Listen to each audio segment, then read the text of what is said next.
আসসালামু আলাইকুম বন্ধুরা, কেমন আছেন সবাই? তো গত বৃহস্পতিবার আমরা সব ফ্যামিলি মেম্বাররা মিলে গিয়েছিলাম ঢাকা বিজয় সরণিতে অবস্থিত বঙ্গবন্ধু মিলিটারি মিউজিয়ামে।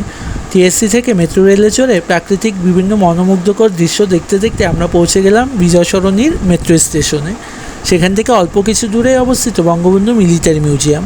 জনপ্রতি 100 টাকা করে 2 দিন আগে আমরা অনলাইনে টিকিট কেটে বুক করে রেখেছিলাম।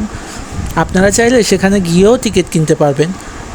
মিলিটারি জাদুঘর বলতে আমি ভেবেছিলাম সেখানে কেবলই ট্যাঙ্ক, যুদ্ধজাহাজ ইত্যাদি দেখা পাবো, কিন্তু জাদুঘরের ভিতরে প্রবেশ করা মাত্রই বিভিন্ন ফ্লোরে অবস্থিত বাংলাদেশ নৌ সেনাবাহিনী এবং বিমান বাহিনীর বিভিন্ন ধরনের আয়োজন দেখে সত্যি অবাক হয়েছি।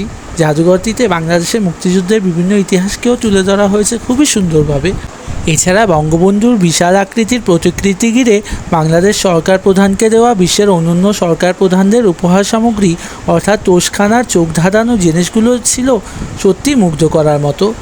প্রায় সম্পূর্ণ শীতাতপ নিয়ন্ত্রিত পরিষ্কার পরিচ্ছন্ন জাদুঘরটিতে আপনিও চাইলে আপনার পরিবার পরিজন বন্ধুবান্ধবদের নিয়ে ঘুরে আসতে পারেন। বুধবার এটি সাপ্তাহিক ছুটি, এছাড়া আপনি যে কোনো দিন যেতে পারেন। আশা করি আপনারও ভালো লাগবে। আজ এই পর্যন্তই। ভালো থাকবেন আর সবাইকে ভালো রাখবেন। আল্লাহ হাফেজ।